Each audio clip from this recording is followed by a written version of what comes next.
This week and half of this month, we are talking about water, and we're starting off by celebrating Scorpio season. Yay, Scorpios! Let's hear it for the Scorpios. Yeah, let's Oh, give the bug a chance. won't sting you unless you're asking for it. Wait, will it? But it's in their nature. Some of the most unpopular signs are water signs, as you have pointed out to me, which blows my mind because that hasn't been my experience at all.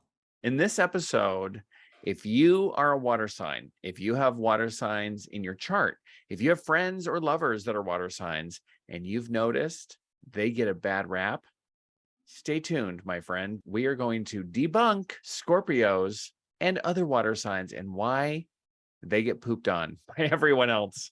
Light from Lantern presents Knit a Spell. I'm Magical Maker, Katie Rempe.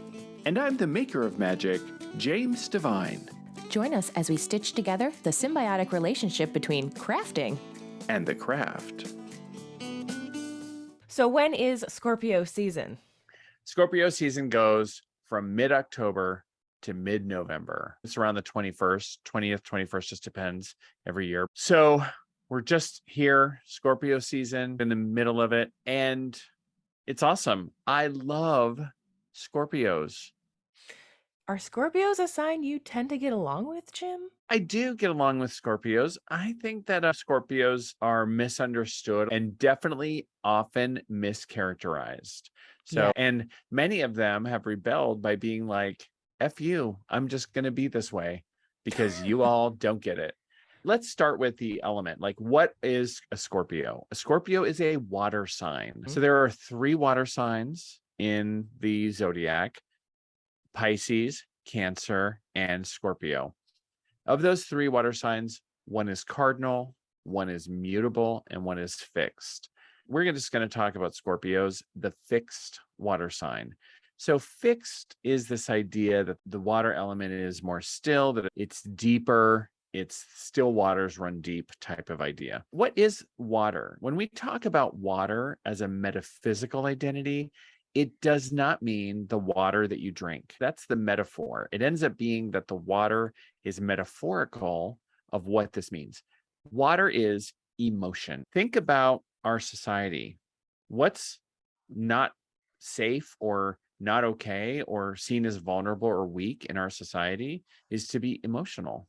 And to go deep into emotions and to go deep into thinking, deep into exploring the underbelly and the shadows and all those things, Scorpios are often people that are more comfortable doing that.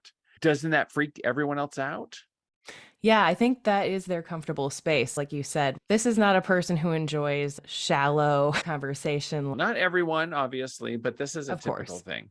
When we reference the Tarot Ladies resources on how does fixed water show up? What are some of the positive traits that show up as the application when we see fixed water show up in people? Intense, deep, mysterious, psychic. One that I agree with, which is sexy as hell. Strong, magnetic, emotional, seeks purpose, penetrating mind, and shrewd. Yeah, when still waters run deep, these are the types of qualities that Scorpios can bring forward. And of course, overuse of those skills. If I overuse my fixed water, what can those intense, deep, mysterious, psychic qualities, those can look like what?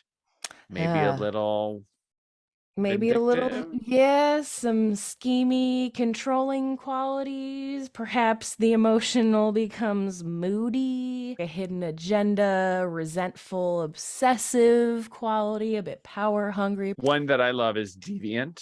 Oh, But yeah. I don't think that's a negative quality. I think we should move that from the quote unquote overuse of a skill. And let's move that up to the positive, because I think if you are a Scorpio, you are deviant.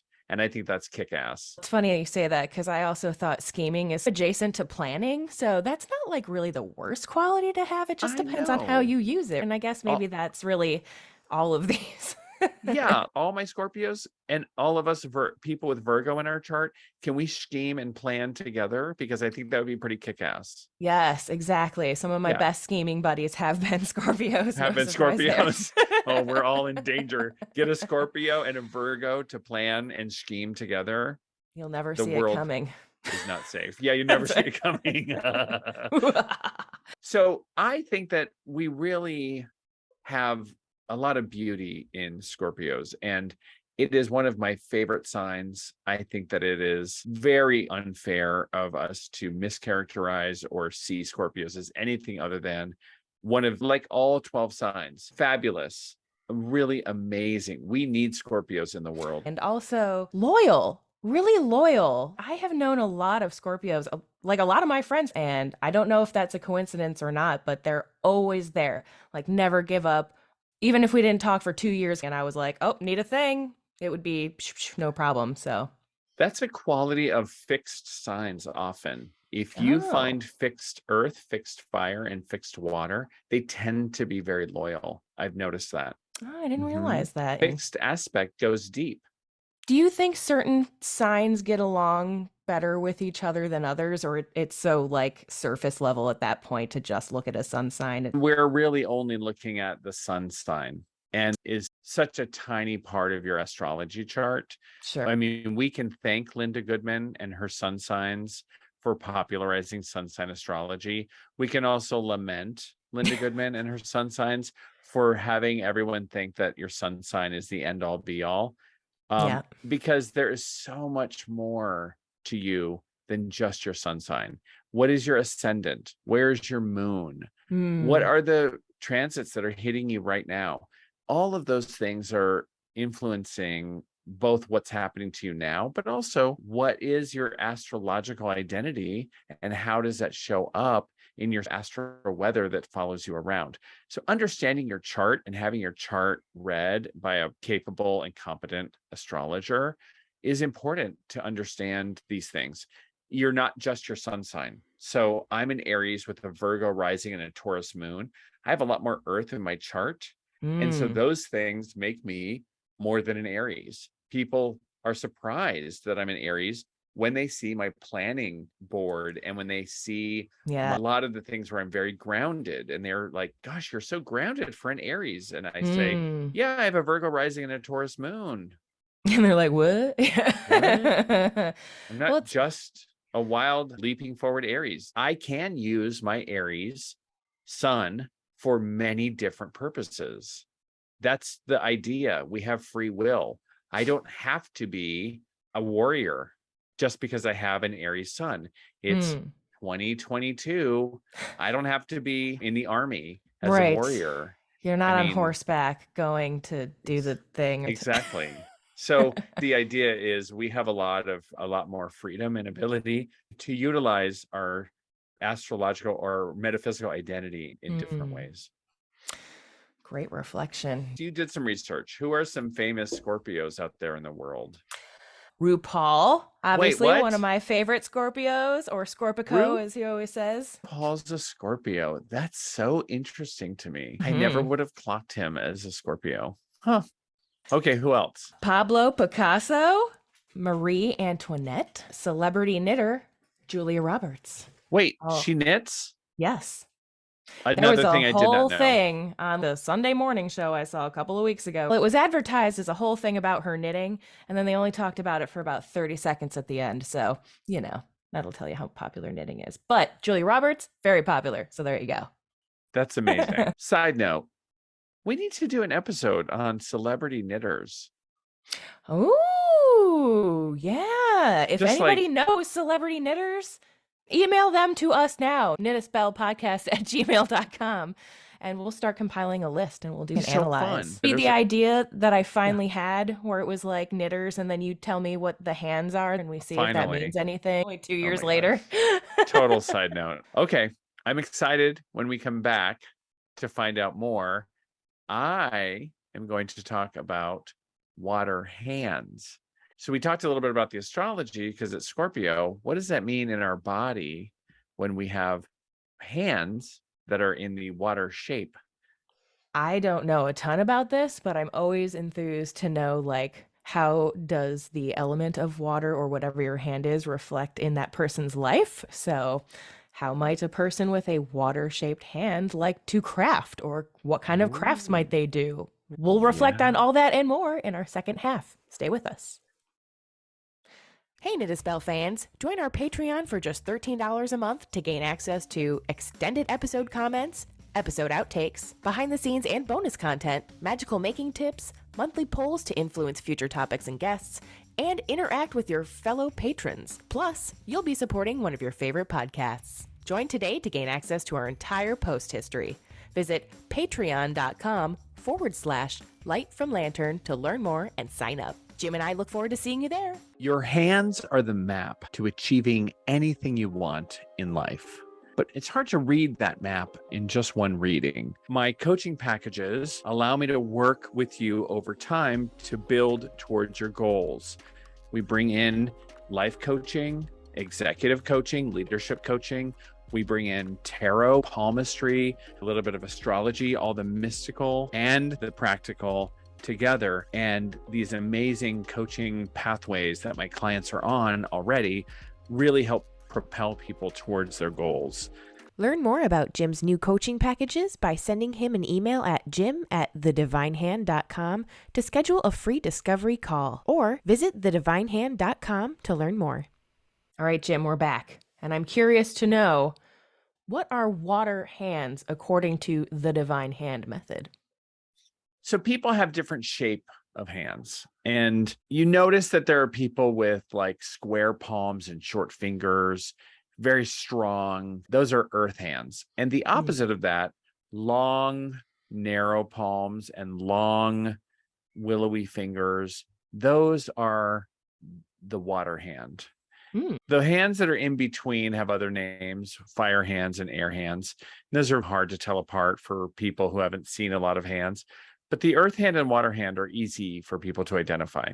This is similar to another type of identity or metaphysical identity in your body when you have a water hand.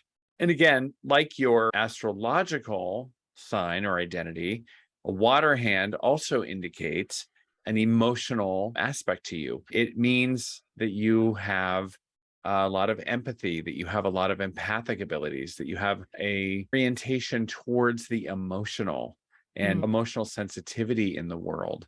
Again, society sometimes is not kind to people with a watery identity, including if you have water hands. Society can be really rough because our society discounts or doesn't validate that emotions are real, or that emotions are valid, or that people have emotions, and you just need to get over it. Buck up, buttercup is a big thing that people say in our world. So water-handed people, when I see them, I say, you're the type of person that can walk by someone's desk and pick up on their bad mood and then wonder, why am I suddenly in a bad mood? Yeah, it's not you. It's the people around you or someone that was around you. So they can be very susceptible to those types of things because they can be highly empathic. Water hands can also learn to shut that down and just be completely without feeling and just the facts, and be super non-emotional because the emotions are just too much. So I've seen that happen as well. I guess water hands are probably just as prevalent as every other type of hand. You have seen a lot of hands. Have you noticed that there are a lot of one type versus another? There are more fire hands than there are other types of hands. So water hands are the least common type of hands in people. So they're not equally distributed. Interesting. I think it is interesting.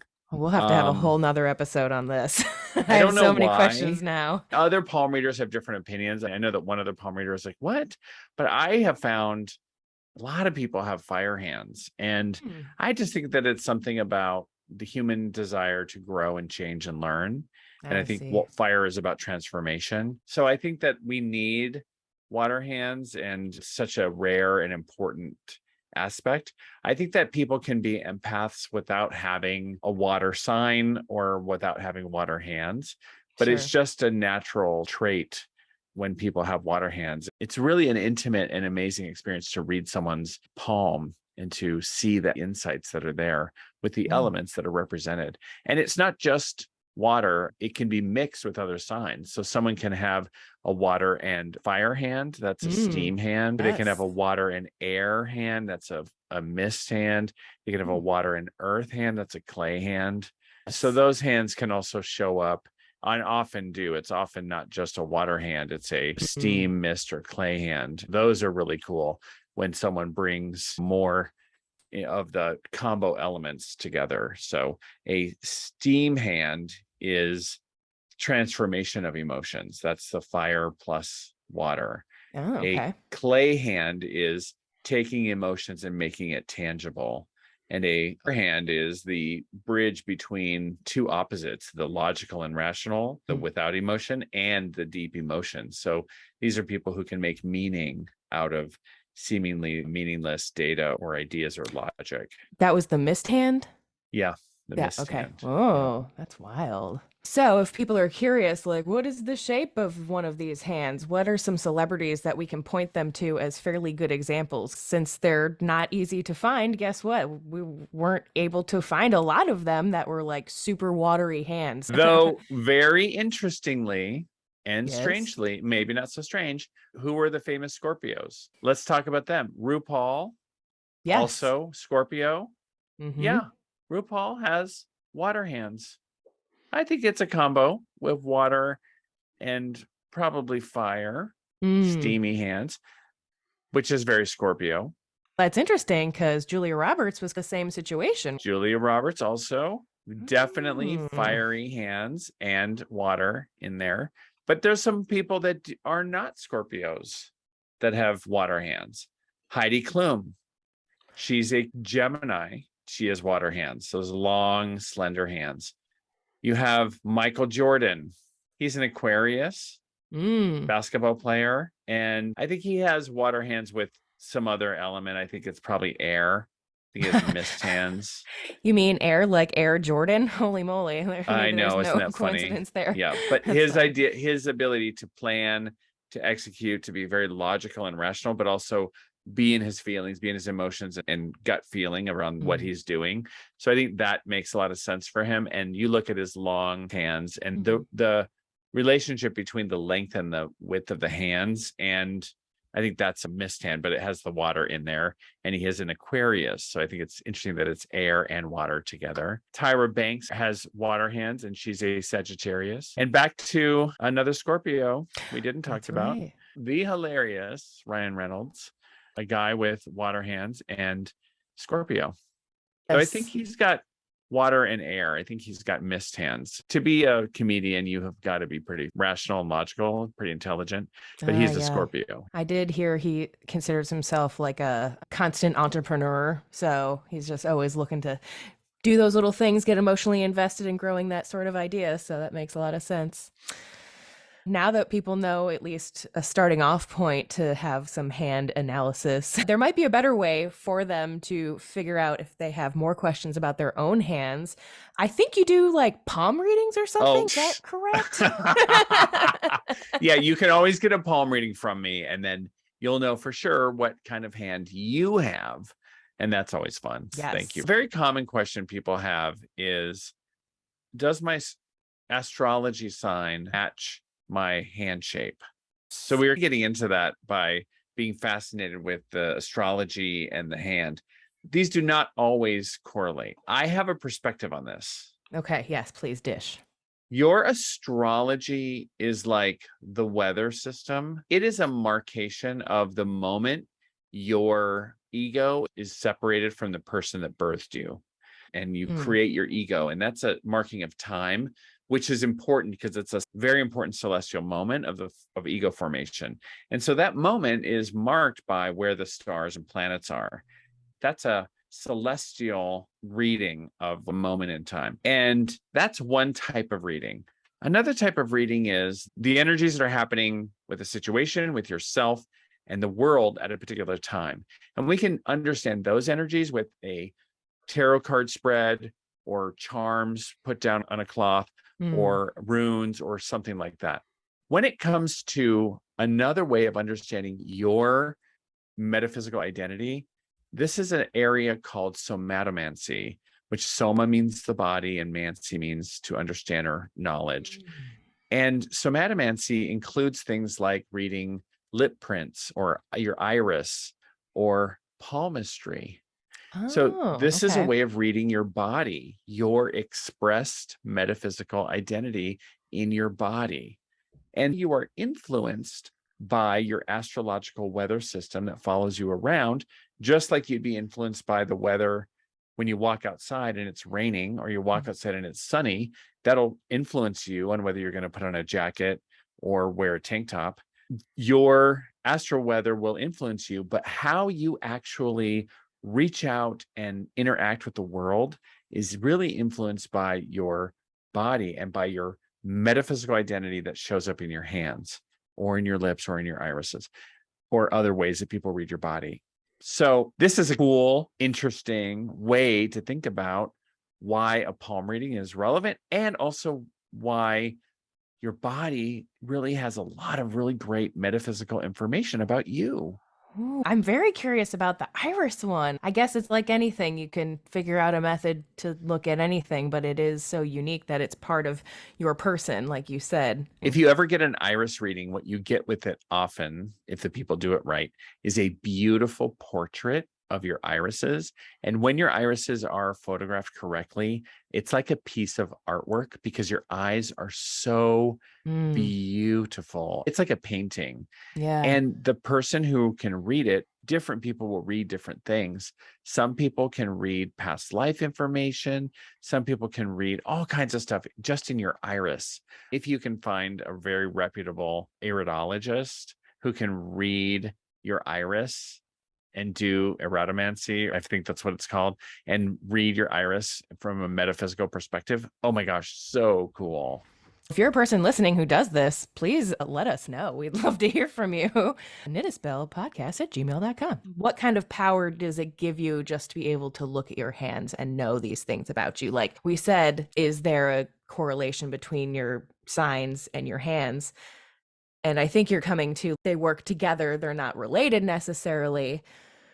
But I am curious, Jim, what is your hand shape and your astrology? Oh, geez. You prepared to do that right now? Yeah.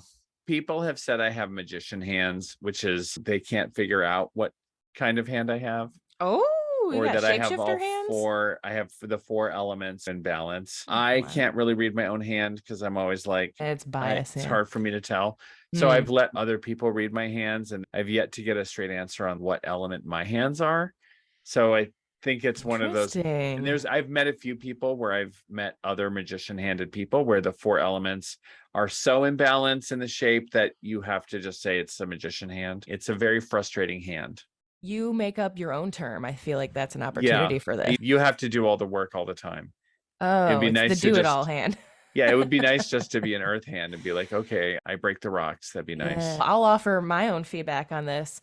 You have told me that I have the clay hand, so water and earth, and I am a Virgo sun and moon with a Cancer rising. So that very cool. That is at least one instance where it tracks. Do you feel like you bring a lot of emotion and then ground it into physical reality? Yes. I think I annoy some people occasionally with how logical, you do that. Just making it tangible. Exactly. I want to know, what are some good crafts that incorporate emotions and the metaphysical aspect of water? Well, of course, the first thing I thought of was like, ooh, maybe like a hand dyeing thing. Get your hands involved in wet vats of dye and kind of express your artistic side through dyeing some yarn that you can then use for other purposes. Yeah, dyeing the yarn red. Ooh. Like the blood harvest that is coming. Yeah. Ooh, or do you think Scorpios are good mixologists? I hope so. They know how to make the tonics and the potions and the cocktails, yeah. You know? Right. Brew. I think cooking is something that can be deeply meaningful.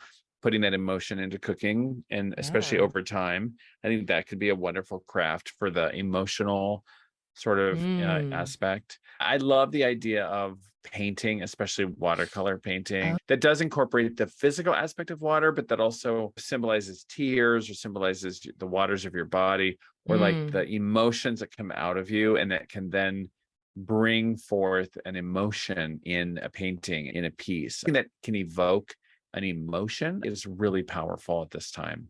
Basket weaving, that has a lot of water, and it's like bending of boundaries around your will. Baskets are sometimes used for funerary purposes, and that's very memorable. And when I think about framing, you can frame images and pictures of your beloved dead.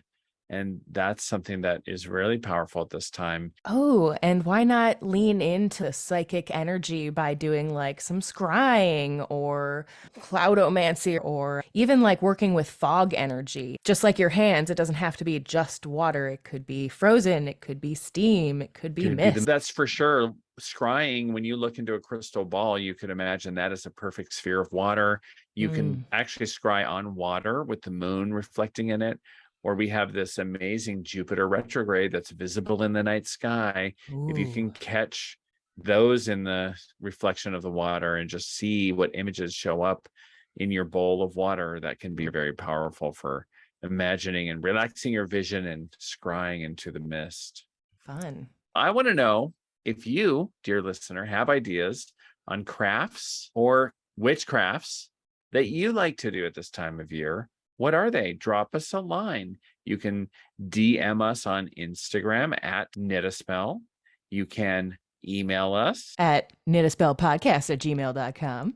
You can join our Patreon. We will definitely pay attention to your suggestions there as well. Yes, we have lots of fun active polls. We're going to start doing some fun contests for monthly giveaways. So make sure you join Jim and I over there. We'd love to have you. I look forward to next week's episode where we interview author of Water Magic, Lilith Dorsey. Woo!